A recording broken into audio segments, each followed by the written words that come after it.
Te lo preguntas en silencio porque nadie te lo explica sin suavizarlo. No es casualidad que provoques miradas tensas, comentarios disfrazados de broma, distancias que aparecen sin motivo claro. No es tu carácter, ni tu belleza, ni lo que dices. Es tu ubicación dentro del sistema. Cuando una mujer se alinea consigo misma, deja de emitir necesidad. Y el juego odia eso, porque la mayoría opera desde la carencia, desde el esfuerzo por ser validada, desde la comparación constante. Tu sola presencia expone ese desajuste. No haces nada y aún así incomodas. No compites y aún así despiertas rivalidad. No buscas atención y aún así concentras proyecciones ajenas. La envidia no nace porque tengas algo, nace porque no necesitas nada de ellos. El sistema responde por coherencia. Quien no reacciona rompe el patrón de control. Entonces llegan los intentos de bajarte, de confundirte, de hacerte dudar de tu centro. No porque seas peligrosa, sino porque no eres manipulable. Tú sigues caminando, pero notás la fricción. Sientes que algo se tensa a tu alrededor. Y ahí aparece la pregunta incómoda. ¿Me estoy equivocando o me estoy desplazando de nivel? No es personal, es estructural. Cuando una mujer cambia de lugar interno, no es algo que hagas. Y eso es lo que más desconcierta. No hay un gesto concreto, no hay una frase, no hay una decisión visible que explique por qué de pronto ciertas miradas cambian, por qué el trato se vuelve áspero, por qué aparece una tensión que antes no estaba. Tú sigues siendo la misma en apariencia, caminas igual, hablas igual, no anuncias nada, pero algo en el sistema ya no te lee del mismo modo. Y cuando el sistema no puede clasificarte con facilidad, activa defensas. La envidia no surge porque destaques, surge porque no te necesita para sostener tu identidad, surge porque dejaste de ocupar el lugar esperado. La mayoría de las mujeres viven ubicadas en un punto muy específico del juego, reaccionan. Reaccionan a la aprobación, al rechazo, a la comparación, a la mirada ajena. Ese movimiento constante crea una danza predecible. El sistema social funciona porque casi todos aceptan esa coreografía. Tú haces algo, el otro responde. El otro hace algo, tú respondes. Hay intercambio, hay fricción, hay validación cruzada.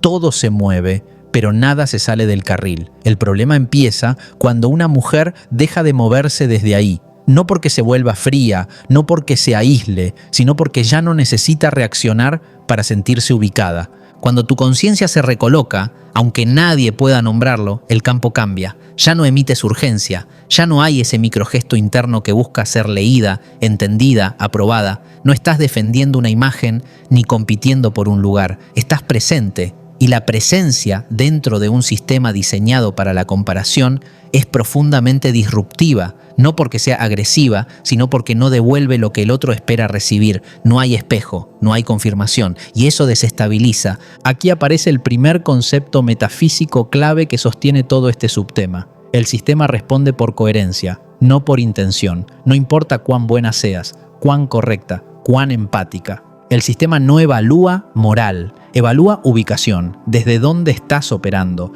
desde dónde estás sosteniendo tu identidad. Cuando tu identidad deja de estar anclada en la reacción, el sistema no puede integrarte fácilmente en sus dinámicas habituales. Y cuando algo no puede integrarse, se vuelve una amenaza simbólica.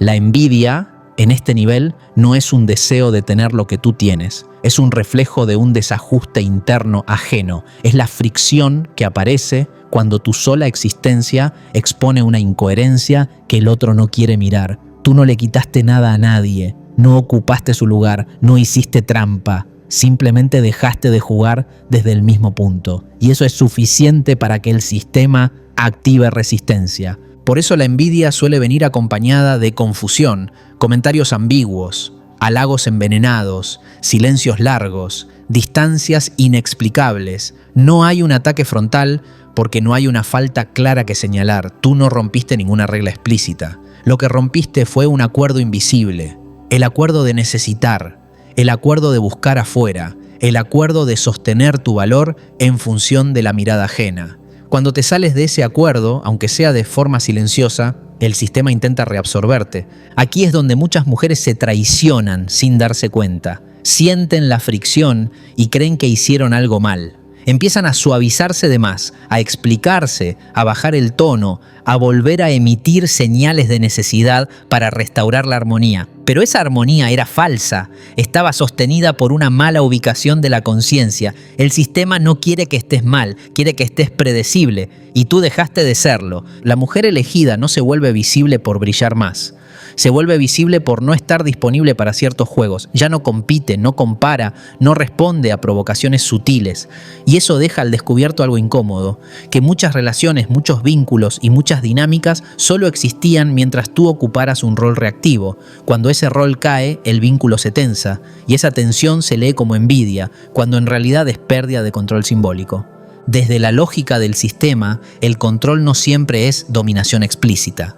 Muchas veces es dependencia mutua. Yo te valido, tú me validas. Yo te necesito, tú me necesitas. Eso crea una red estable. Cuando tú sales de esa red, no porque rechaces al otro, sino porque ya no necesitas ese intercambio, el sistema detecta una fuga de energía. Y toda fuga de energía genera intentos de corrección. Aquí es importante entender algo sin romantizarlo. No todas las personas que sienten envidia son conscientes de ello. Muchas no saben qué les pasa contigo, solo sienten incomodidad. Algo no encaja, tu calma irrita, tu silencio pesa, tu presencia parece decir algo que no estás diciendo.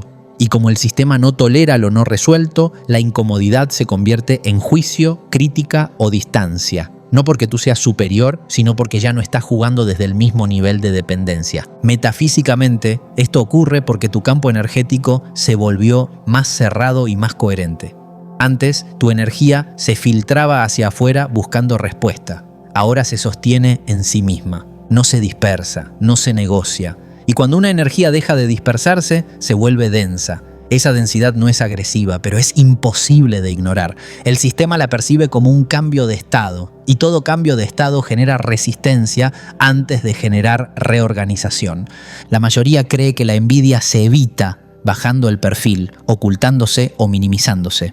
Pero eso solo restaura el patrón anterior. El problema no es que te vean, es que te vean sin necesitar que te vean. Esa es la verdadera ruptura. Porque el sistema está entrenado para responder a la necesidad, no a la presencia. Cuando no hay necesidad, no hay punto de entrada. Y sin punto de entrada, no hay control.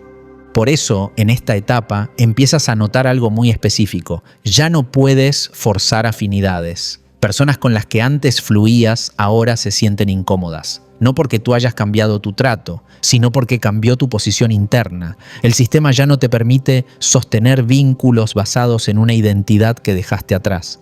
Y eso, aunque no lo elijas conscientemente, genera pérdidas. Pérdidas de cercanía, de complicidad, de lugares conocidos. Y esas pérdidas suelen venir acompañadas de miradas cargadas de envidia. La envidia, entonces, no es un problema a resolver, es un síntoma. Es la señal de que tu conciencia ya no está ubicada donde estaba, que tu energía ya no está disponible para sostener estructuras viejas. El sistema responde con fricción porque todavía no se reconfiguró del todo, está en transición, y las transiciones nunca son cómodas. Aquí aparece una pregunta que no puedes esquivar si estás en este punto. ¿Prefieres volver a ser legible para el sistema o sostener la incomodidad de tu nueva ubicación? Porque el sistema siempre ofrece la opción de volver atrás. Basta con volver a reaccionar, a explicarte, a competir, a necesitar. Pero esa vuelta atrás tiene un costo silencioso, la traición a tu centro.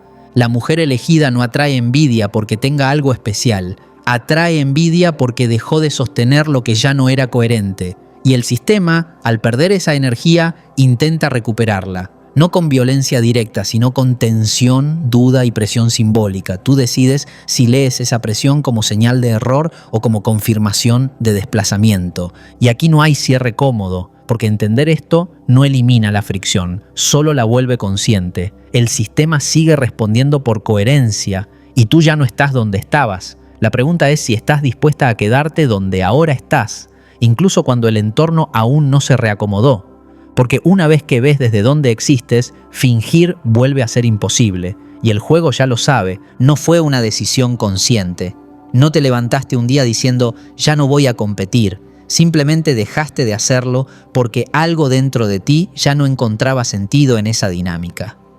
La comparación empezó a sentirse pesada, artificial, como un juego repetido que ya no entregaba nada nuevo. Y cuando una mujer deja de competir de verdad, no cuando lo declara sino cuando lo encarna, rompe un acuerdo invisible que sostiene gran parte del orden social. Un acuerdo que casi nadie cuestiona porque casi nadie sabe que existe. El sistema necesita competencia para mantenerse estable, no porque todos quieran ganar, sino porque competir genera referencia. Saber quién está arriba, quién está abajo, quién avanza más rápido, quién se queda atrás. Esa jerarquía, aunque no siempre explícita, organiza la energía colectiva, da sentido a los esfuerzos, justifica frustraciones, alimenta narrativas. Mientras compites, el sistema puede leerte, ubicarte, asignarte un rol claro. Eres medible, eres comparable, eres predecible. Pero cuando sales de la competencia, no te vuelves neutral, te vuelves inclasificable. Ya no estás jugando para demostrar, ni para ganar, ni siquiera para perder dignamente. Simplemente estás. Y eso es profundamente desestabilizador para un entorno que se sostiene en la comparación constante. Porque al no competir, no confirmas la narrativa de nadie, no validas el esfuerzo ajeno ni el fracaso ajeno, no sirves como espejo funcional. Y el sistema, cuando no puede usarte como referencia, intenta empujarte de vuelta al tablero. Aquí aparece el segundo concepto metafísico clave. El sistema se organiza por contraste. Todo lo que existe dentro de él necesita un opuesto para definirse. Mejor que, peor que, más que, menos que. Adelante, atrás, arriba, abajo. La competencia es el mecanismo que mantiene vivos esos contrastes. Cuando tú te sales de ahí, no porque te sientas superior, sino porque ya no te identificas con esa lógica, el contraste se diluye. Y sin contraste muchas identidades colapsan. Por eso tu salida no pasa desapercibida. Aunque no la anuncies, aunque no la expliques, el sistema la detecta. Detecta que ya no reaccionas igual ante los logros ajenos, que no te mides, que no te justificas, que no necesitas demostrar que vales. Y eso genera una incomodidad profunda, porque deja al otro solo frente a su propia carrera, sin público, sin rival, sin validación externa. La mayoría de las personas no compite para ganar, compite para sentirse alguien, para confirmar que su esfuerzo tiene sentido en relación a otro. Cuando tú dejas de competir, no les quitas el premio, les quitas el marco, les quitas el contexto que hacía soportable su esfuerzo. Y eso, aunque no lo sepan formular, se vive como una amenaza, no porque tú seas peligrosa, sino porque tu quietud revela una pregunta incómoda. ¿Para qué estoy corriendo? Aquí es donde la envidia cambia de forma. Ya no es solo deseo o resentimiento. Se vuelve intento de provocación, comentarios que buscan engancharte, comparaciones forzadas, situaciones diseñadas para que vuelvas a reaccionar, a medirte, a explicarte. El sistema necesita saber que sigues dentro del juego, que sigues comparándote, que sigues necesitando el resultado, y si no lo haces voluntariamente, intentará empujarte. Muchas mujeres confunden este momento con apatía o desconexión. Se preguntan si se están apagando, si perdieron ambición, si algo está mal en ellas. Pero lo que ocurre es exactamente lo contrario. Tu energía dejó de dispersarse en una carrera que no era tuya. La competencia siempre exige proyección, vivir un poco adelante de ti misma, imaginando el resultado, el reconocimiento, la validación futura. Al salir de ahí, tu energía vuelve al presente, y el presente, cuando se habita de verdad, es insoportable para un sistema adicto al más y al después. Metafísicamente, salir de la competencia es un cambio de plano, no subes ni bajas. Te desplazás, dejas de jugar en el eje horizontal de comparación y entras en un eje vertical de coherencia. Ya no te mides con otros, te mides contigo. Y esa medición no es exigente ni moral, es silenciosa, es sentir si estás alineada o no. El sistema no sabe qué hacer con alguien que se regula desde adentro. Por eso, cuando dejas de competir, muchas relaciones empiezan a tensionarse. Personas que antes parecían cercanas, ahora se sienten distantes. No porque tú te hayas vuelto inaccesible, sino porque ya no les devuelves la energía comparativa que sostenía el vínculo. Antes había un nosotras implícito, nos esforzamos, nos comparamos, nos medimos juntas. Ahora ese nosotras se rompe, no por rechazo, sino por desubicación. Y el sistema lee esa ruptura como una falla que hay que corregir. Aquí aparece una trampa sutil. El sistema te ofrece volver a competir de formas más sofisticadas. Competir espiritualmente, competir desde la moral, desde la buena vibra, desde el yo no compito, pero sigue siendo competencia, sigue siendo comparación. La verdadera salida no se anuncia, no se demuestra, no se convierte en identidad, simplemente se vive, y eso la vuelve invisible para quienes necesitan verla para validarse. Cuando una mujer deja de competir, deja de justificarse, ya no explica por qué eligió lo que eligió, ya no se defiende de lo que no eligió, y esa falta de explicación genera vacío. El sistema odia el vacío, porque en el vacío no hay narrativa, no hay control, no hay manera de reabsorberte fácilmente. Por eso el vacío suele llenarse con interpretaciones ajenas, soberbia, frialdad, indiferencia, rareza. No hablan de ti. Hablan del intento desesperado del sistema por devolver sentido a algo que no lo necesita. Es importante decirlo sin adornos. Salir de la competencia tiene un costo. No es un gesto bonito ni romántico. Implica perder lugares donde antes eras bienvenida. Implica dejar de ser celebrada por ciertos logros que ya no te interesan. Implica soportar la incomodidad de no saber exactamente dónde encajas mientras el sistema se reconfigura. Y muchas mujeres no soportan ese umbral, prefieren volver a competir, aunque sea desde un disfraz más sutil, porque la competencia al menos da identidad, pero tú ya cruzaste algo. Aunque intentes volver, algo no encaja igual.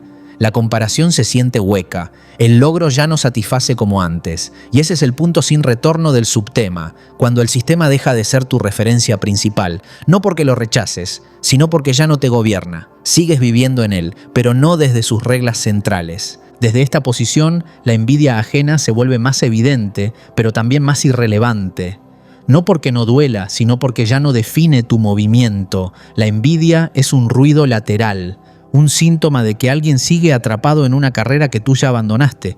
Y eso no te hace mejor, te hace libre de una lógica que ya no te representaba. Aquí el concepto metafísico se cierra sin cerrarse del todo. El sistema solo puede retener a quien necesita ganar. Cuando ya no necesitas ganar, el sistema pierde su principal herramienta de control. No te expulsa, te prueba, te tensa, te observa y espera que vuelvas. La pregunta no es si el sistema va a intentar reabsorberte, eso es inevitable.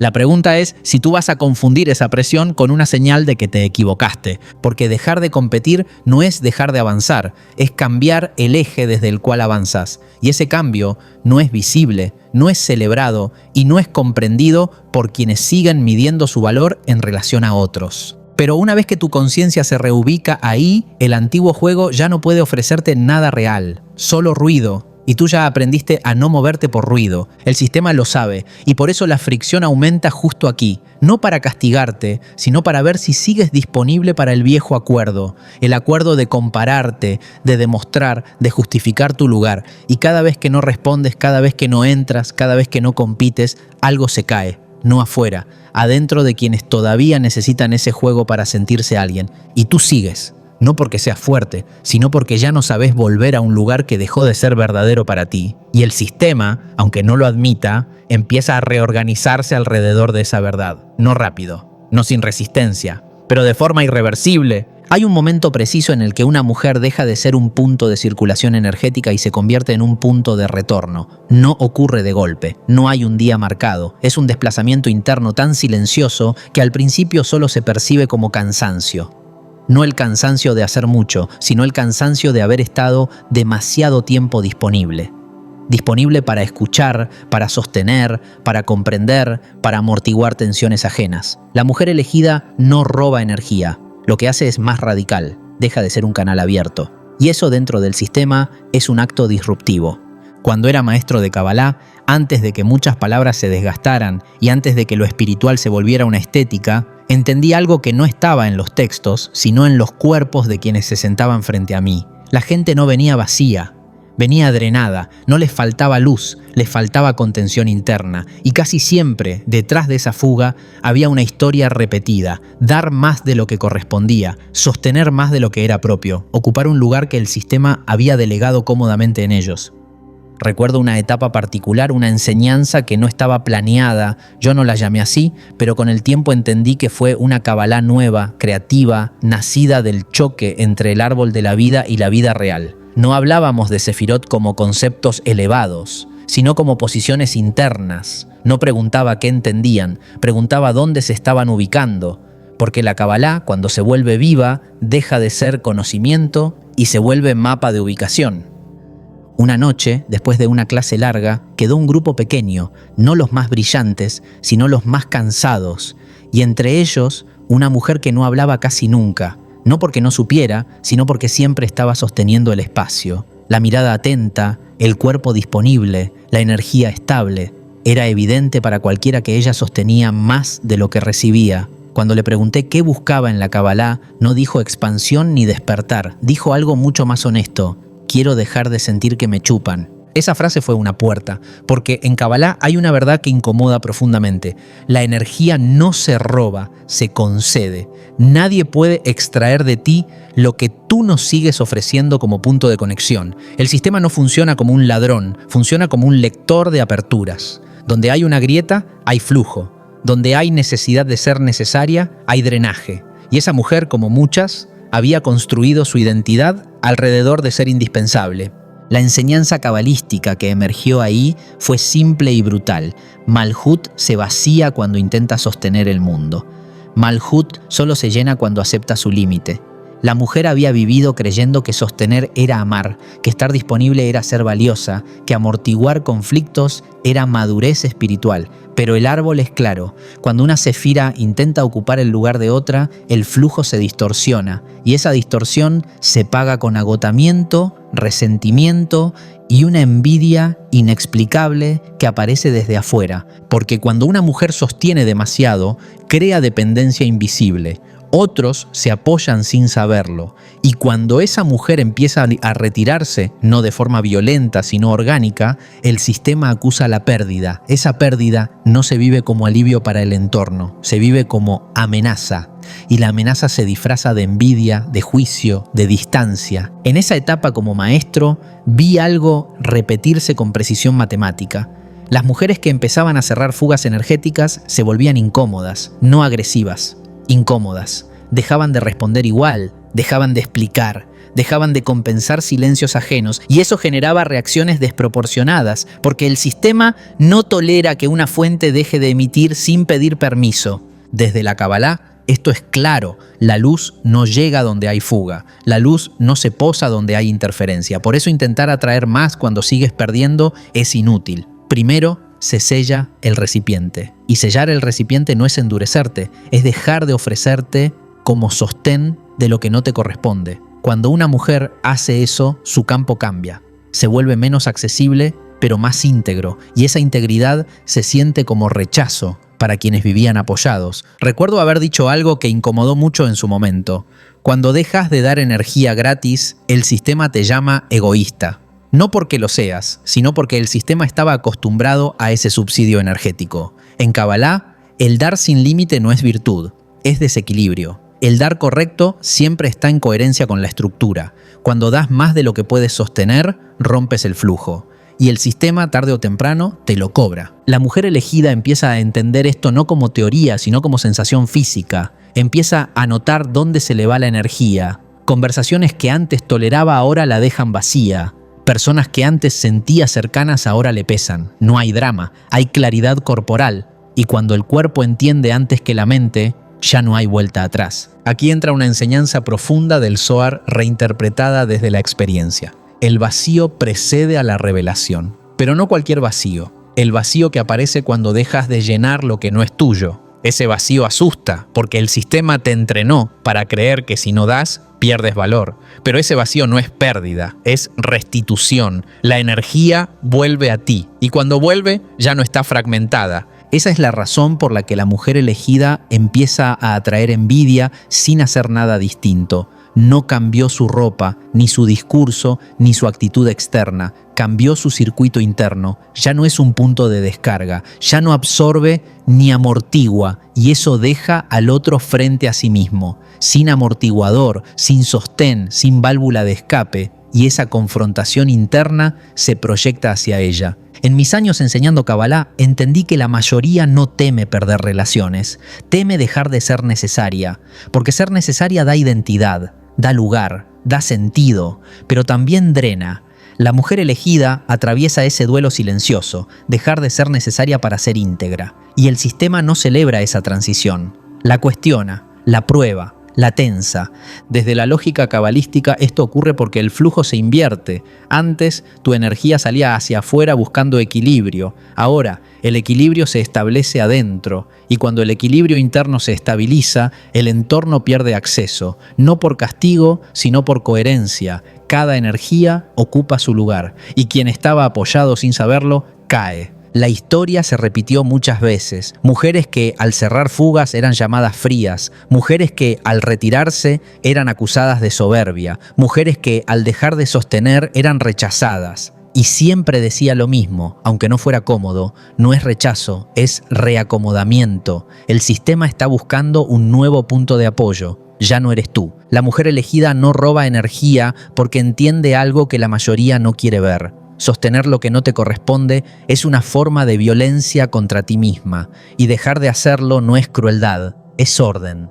El orden del árbol, el orden del sistema, el orden interno que no negocia su centro. Esta parte no tiene un final limpio, porque cuando una mujer retira su energía, no todo se acomoda de inmediato. Hay fricción, hay miradas, hay silencios, hay envidia, pero también hay algo que no se puede deshacer, la sensación de estar por fin en tu lugar. Y una vez que el cuerpo reconoce esa coherencia, volver a fugar se siente como traición. El sistema seguirá intentando, siempre lo hace, porque necesita energía reactiva para sostenerse. Pero tú ya sabes algo que antes no sabías. Sabes que no estás aquí para sostenerlo todo, sabes que no estás aquí para ser drenada, sabes que tu energía no es un recurso público, y ese saber, aunque no lo digas, se nota. Y por eso, sin hacer nada, incomodas. Y por eso, sin competir, despiertas envidia. Y por eso, sin robar energía, te vuelves imposible de usar. Y el sistema lo sabe. Llega un punto en el que la envidia deja de presentarse como emoción y empiezas a operar como mecanismo. Ya no es solo sentir algo frente a ti, es hacer algo contigo. Y eso es lo que más confunde, porque no hay un ataque directo, no hay una confrontación clara, no hay una acusación explícita que puedas responder. Lo que hay es proyección, una proyección tan bien camuflada que, si no estás ubicada, terminas creyendo que habla de ti. El sistema no te ataca de frente cuando no puede controlarte, se defiende proyectando sobre ti lo que no puede resolver en sí mismo.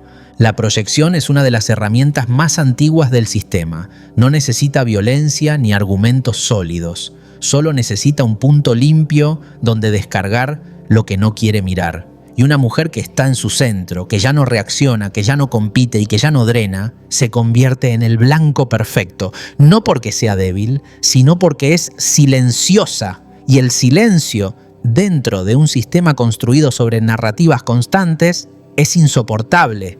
Empiezas a notarlo en detalles pequeños. Te atribuyen intenciones que no tienes, te leen emociones que no estás sintiendo, te colocan en roles que no elegiste, te crees superior, te volviste fría. Antes no eras así. Ninguna de esas frases describe una acción concreta. No pueden señalar qué hiciste, solo pueden señalar cómo los hace sentir tu existencia actual. Y eso es clave. La proyección no habla del otro. Habla del intento desesperado de devolver coherencia interna desplazando la incomodidad hacia afuera. Metafísicamente, la proyección es un mecanismo de conservación del yo. Cuando una identidad empieza a tambalear, el sistema busca estabilizarla expulsando el conflicto. No lo integra, lo lanza. Y necesita un receptor. Tú te vuelves ese receptor no porque estés fallando, sino porque ya no devuelves la energía reactiva que antes absorbía el impacto. Antes, cuando alguien proyectaba, tú amortiguabas, explicabas, suavizabas, te hacías cargo. Ahora no, ahora la proyección rebota y al rebotar se vuelve visible. Esto es incómodo porque la proyección suele venir de lugares cercanos. No siempre es el enemigo declarado. Muchas veces es alguien que se beneficiaba de tu antigua ubicación, alguien que se sentía estable mientras tú sostenías, respondías, equilibrabas. Cuando dejas de hacerlo, esa persona queda frente a su propio desorden interno. Y como el sistema no enseña a sostener el desorden, enseña a expulsarlo. Así naces tú como el problema. Aquí aparece el concepto metafísico central de este subtema. El sistema protege identidades, no verdades. Cuando tu presencia empieza a cuestionar una identidad ajena, no con palabras, sino con coherencia, el sistema reacciona, no analiza, no reflexiona, defiende, y la defensa más rápida es la proyección, no porque sea justa, sino porque es eficaz. Desplaza el foco, crea una narrativa donde el malestar tiene un responsable externo, y ese responsable eres tú. Por eso la proyección suele venir envuelta en moral. No te atacan por lo que haces, te atacan por cómo eres ahora. La moral es el lenguaje preferido del sistema cuando quiere corregir sin admitir que algo interno se rompió. Te colocan en una posición incómoda, o te defiendes o aceptas la etiqueta. Y ambas opciones son trampas. Defenderte te devuelve al juego reactivo. Aceptar la etiqueta te hace dudar de tu centro. La mujer elegida empieza a reconocer este patrón con una mezcla de claridad y vértigo. Claridad, porque ve que las acusaciones no tienen base concreta. Vértigo, porque entiende que ya no puede arreglarlo explicándose. La proyección no se desactiva con argumentos, se desactiva cuando no encuentra dónde adherirse. Y eso exige una estabilidad interna que no se construye de un día para otro. El sistema espera que te justifiques, que aclares, que vuelvas a ser legible, porque la proyección solo funciona cuando el otro colabora intentando limpiarla. Antes, tú colaborabas sin saberlo, ahora no, y esa falta de colaboración se interpreta como confirmación de la proyección. ¿Ves? No dice nada, algo esconde. El sistema siempre encuentra la forma de sostener su narrativa cuando no quieres jugar. Aquí es donde muchas mujeres dudan, se preguntan si realmente cambiaron para peor, si se volvieron egoístas, si se endurecieron. El sistema sabe exactamente qué duda sembrar, porque la proyección siempre toca un punto sensible. No inventa cualquier cosa, usa material que ya existía, pero que tú no habías integrado del todo. Por eso duele, por eso descoloca, porque no es completamente falsa, pero tampoco es verdad. Es una distorsión, ¿no? Desde una lectura metafísica profunda, la proyección ocurre cuando una energía no puede volver a su origen. En lugar de regresar al centro del que partió, busca otro cuerpo donde alojarse. Tú te vuelves ese cuerpo cuando estás presente, estable y sin reacción. No porque lo permitas, sino porque el sistema intenta usar tu estabilidad como contenedor de su caos. Y aquí se define algo crucial. No todo lo que llega a ti te pertenece. La mujer elegida aprende, muchas veces a la fuerza, a diferenciar entre resonancia y proyección. Resonancia implica movimiento interno propio, proyección implica peso ajeno, se siente distinto en el cuerpo. La resonancia abre, la proyección comprime, y cuando empiezas a distinguirlo, algo se acomoda. Ya no tomas todo como señal de corrección personal, empiezas a ver el mapa más grande. El sistema no te está señalando, se está defendiendo, ¿no? Por eso la proyección suele aumentar cuando más coherente estás, no cuando dudas, no cuando te fragmentas, cuando estás clara, cuando no entras, cuando no devuelves. El sistema prueba hasta dónde puede empujarte para que vuelvas a reaccionar. Y si no lo logra, intensifica la narrativa, no para convencerte, sino para advertir a otros. La proyección también cumple una función social, aislar lo que no puede controlarse. Empiezas a notar cómo ciertas personas toman distancia no por algo que hiciste, sino por algo que se dijo de ti. No algo comprobable, sino algo sentido. La proyección se contagia, viaja, se amplifica. Porque alivia, permite que muchos descarguen en un solo punto lo que no quieren mirar en sí mismos. Y ese punto eres tú. No porque seas culpable, sino porque estás disponible energéticamente de otra forma. Ya no absorbes, ya no amortiguas, ya no corriges. Este es uno de los tramos más incómodos del proceso, porque no hay acción correcta que restaure el equilibrio antiguo, no hay disculpa suficiente, no hay explicación que alcance. El sistema no quiere entenderte, quiere reabsorberte, y si no puede, necesita marcarte como excepción peligrosa. No peligrosa por lo que haces, sino por lo que no haces más. La mujer elegida empieza a comprender que la proyección no es algo que se limpie activamente, se atraviesa sosteniendo el centro, no reaccionando, no huyendo, no atacando de vuelta. Eso no significa aguantar abusos, sino no confundir proyección con verdad. El sistema espera que te quiebres, que te expliques, que te reduzcas. Cada vez que no lo haces, algo se cae del lado ajeno, no de inmediato, no sin ruido, pero se cae. Metafísicamente, este momento es un umbral. el umbral donde decides si vas a permitir que el sistema siga definiéndote a través de proyecciones ajenas o si vas a sostener una identidad que ya no necesita consenso. Y esta decisión no se toma con palabras, se toma con presencia, con silencio interno, con una coherencia que no busca ser entendida. La proyección es la última defensa antes del colapso de una dinámica vieja. Cuando ya no pueden extraer energía, cuando ya no pueden competir, cuando ya no pueden reabsorberte, proyectan. Es el intento final de restaurar el orden anterior. Y tú estás justo ahí. No como protagonista heroica, sino como punto de inflexión. No hay cierre cómodo en esta parte, porque entender la proyección no la hace desaparecer, solo te impide cargar con lo que no es tuyo. Y eso, aunque libera, también aísla. El sistema no abraza a quien deja de sostener sus distorsiones, pero tampoco puede destruirlo, solo puede rodearlo de ruido esperando que vuelva a entrar. Y tú sigues, no porque seas indiferente, sino porque ya sabes algo que antes no sabías, que no todo lo que te señalan te pertenece, que no todo juicio es verdad, que no toda incomodidad ajena es un error tuyo. Y ese saber silencioso y firme es lo que vuelve inútil la proyección. El sistema se defiende, tú te sostienes, y entre esas dos fuerzas algo viejo empieza a resquebrajarse. Hay un punto exacto en el que el sistema entiende que ya no puede controlarte desde afuera, no puede provocarte con comparación, no puede drenarte con demanda, no puede reabsorberte con pertenencia. Y cuando ese punto se alcanza, el sistema cambia de estrategia. Ya no intenta manejarte directamente, intenta algo más sofisticado y mucho más peligroso, hacer que te manejes sola en su favor. La confusión es la última herramienta de control cuando la obediencia externa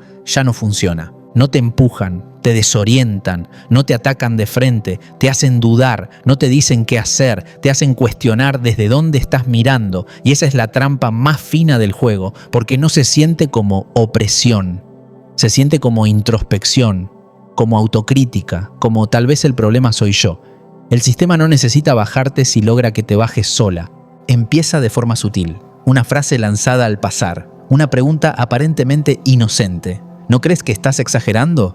¿No será que te estás cerrando demasiado? ¿Y si te volviste muy dura? Ninguna de esas preguntas busca entenderte. Buscan instalar ruido, porque cuando hay ruido interno, la coherencia se debilita, y cuando la coherencia se debilita, el sistema recupera acceso. Aquí aparece el concepto metafísico central de este subtema. El control más eficaz no actúa sobre el comportamiento, actúa sobre la percepción. Mientras dudes de tu percepción, no importa cuán clara sea tu posición real, el sistema puede tolerar que te equivoques. Lo que no tolera es que confíes en tu lectura interna sin necesitar validación externa. Por eso la confusión siempre apunta a tu criterio, no a tus actos.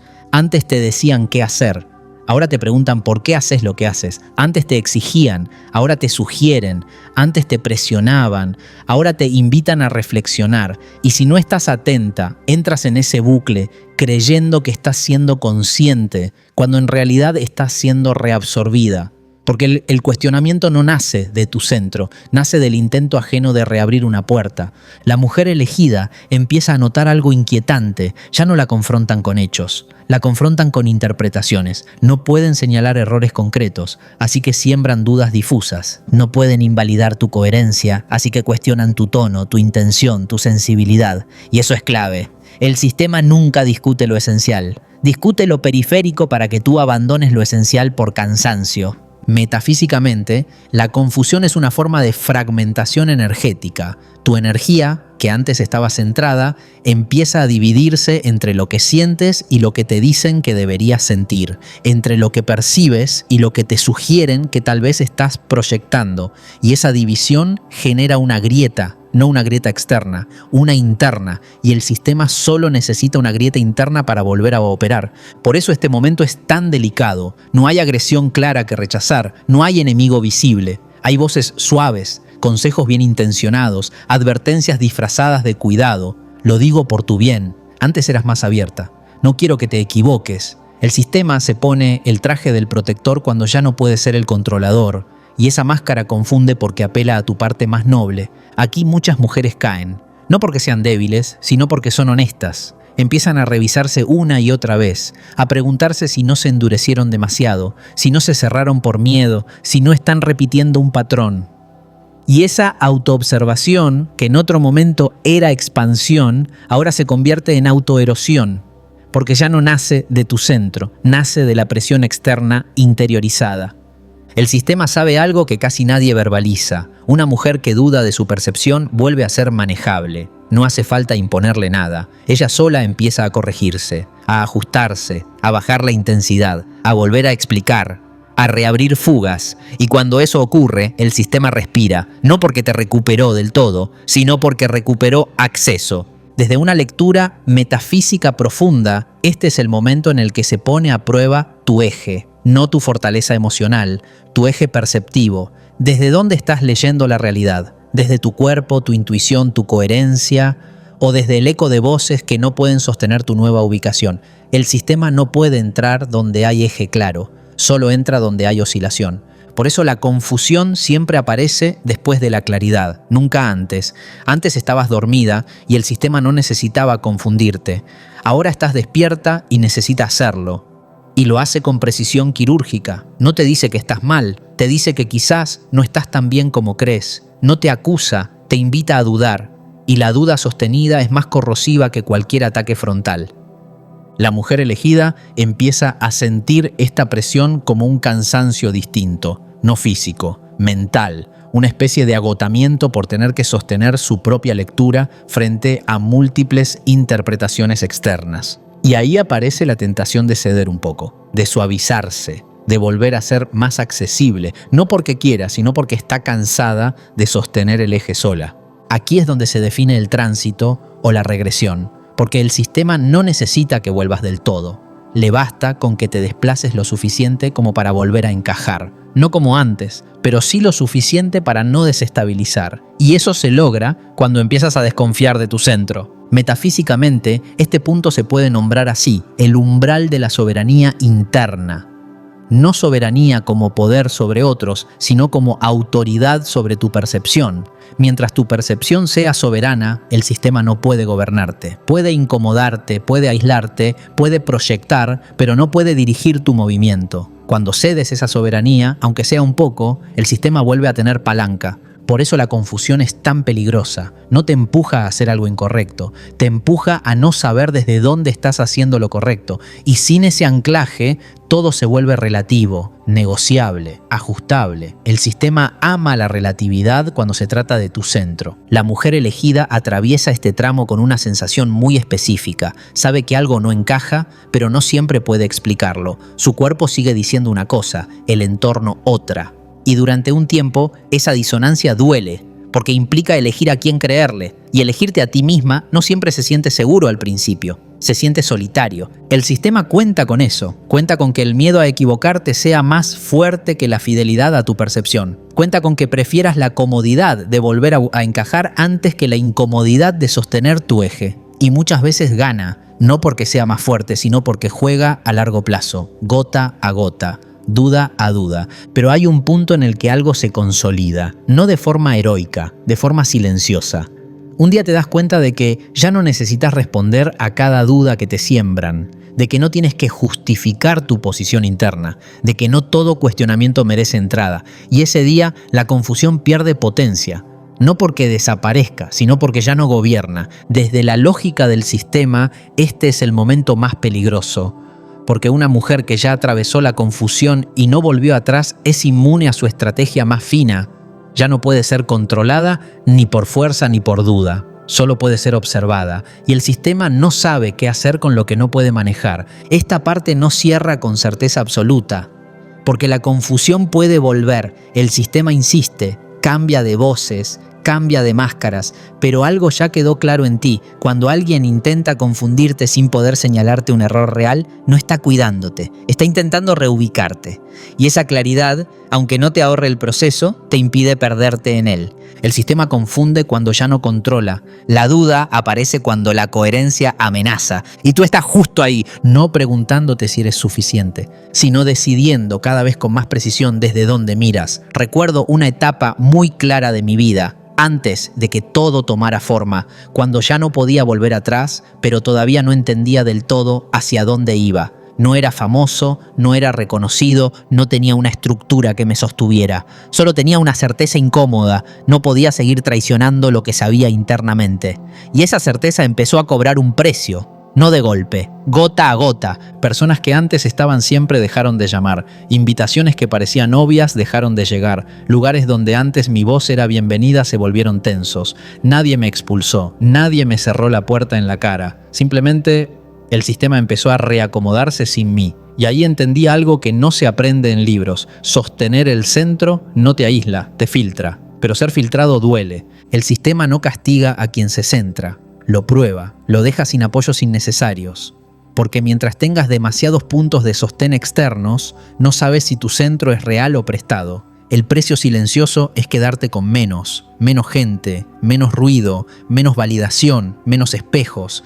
Y ese menos no se siente espiritual ni elevado, se siente incómodo, a veces injusto, a veces solitario. Hubo noches en las que me pregunté si no estaba exagerando, si no estaba siendo rígido, si no podía aflojar un poco para volver a encajar. Y esa tentación es real, porque el sistema siempre te ofrece el regreso, no como castigo, sino como alivio. Basta con ceder un poco el centro, basta con volver a explicar de más, basta con adaptarte otra vez, y todo se suaviza. Pero ese alivio tiene un costo mayor, perder la coherencia que tanto te costó construir. La mujer elegida atraviesa exactamente ese punto, no cuando la critican, no cuando la envidian, sino cuando el mundo empieza a volverse más pequeño alrededor, cuando se da cuenta de que ya no puede estar en todos lados, con todos, sosteniendo todo, no porque no quiera, sino porque algo en su cuerpo ya no se presta. Y ese límite no siempre es celebrado, muchas veces es leído como rechazo. Aquí aparece el verdadero precio,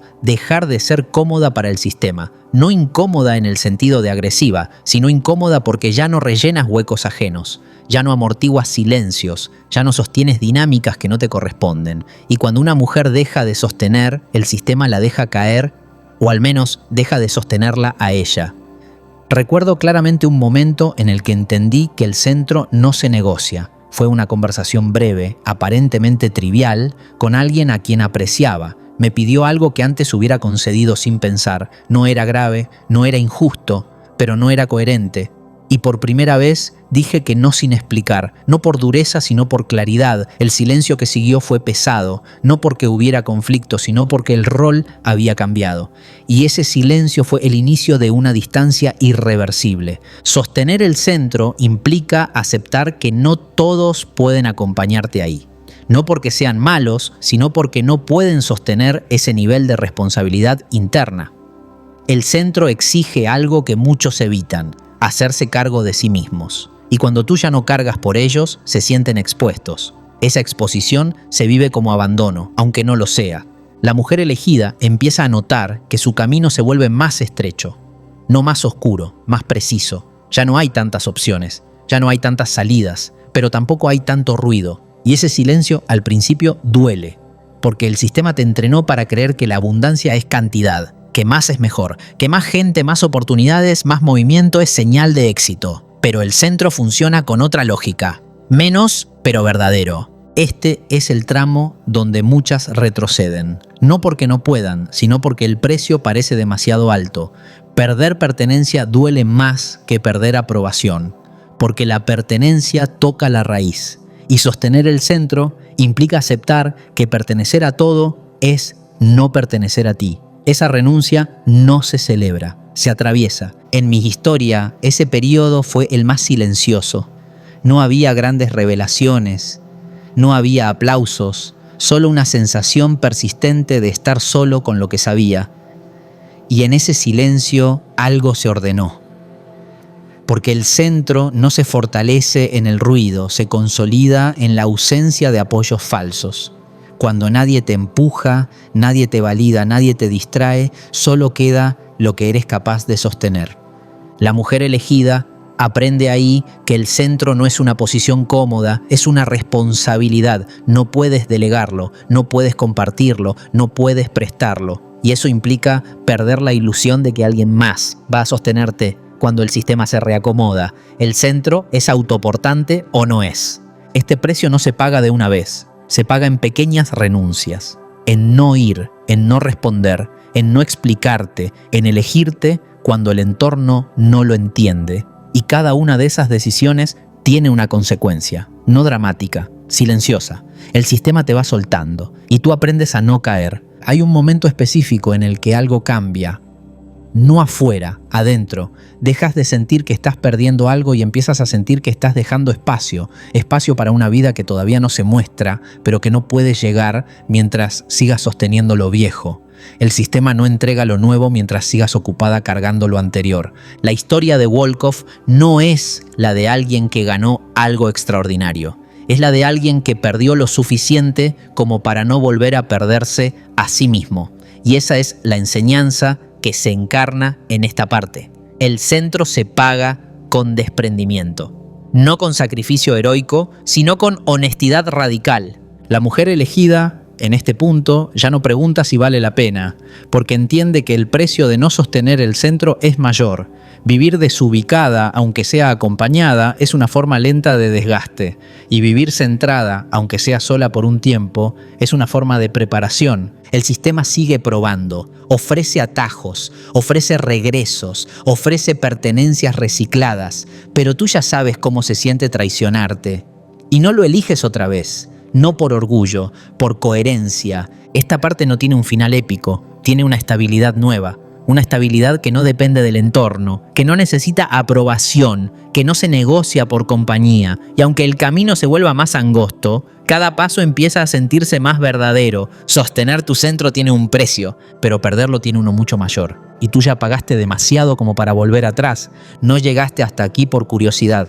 Llegaste porque algo en ti ya no podía seguir funcionando desde el mismo punto sin pagar un precio mayor. Y aunque el sistema intentó confundirte, suavizarte, reabsorberte y devolverte a un lugar conocido, algo se desplazó, no afuera, adentro. Y ese desplazamiento no tiene marcha atrás. Lo que viste no fue una idea, fue una estructura, una lógica que explica por qué ciertas dinámicas se repitieron. ¿Por qué la fricción apareció justo cuando dejaste de reaccionar?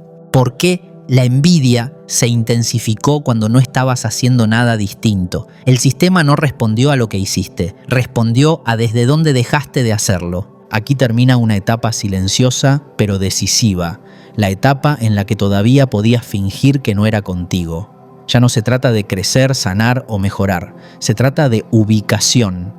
De aceptar que seguir jugando desde la carencia, desde la reacción o desde la explicación constante ya no es neutro. Ahora sabes el costo y saberlo cambia la ecuación. La mujer elegida no es la que es vista, es la que ya no puede mentirse sin sentir el quiebre interno de inmediato. Es la que entiende que cada vez que cede su centro para pertenecer, algo se desordena en su campo. Es la que deja de sostener estructuras que solo funcionan mientras ella se fragmenta. Y eso, aunque no se aplauda, reorganiza todo. No esperes que el sistema lo celebre. El sistema no celebra la soberanía interna, la prueba, la tensa, la rodea de ruido esperando que vuelva a moverse por miedo. Pero cuando no lo haces, cuando sostienes la coherencia incluso sin garantías, algo cambia de nivel. No porque el mundo se vuelva amable, sino porque deja de gobernarte desde los mismos puntos. Aquí no hay promesa de recompensa inmediata, no hay final luminoso, hay algo más serio,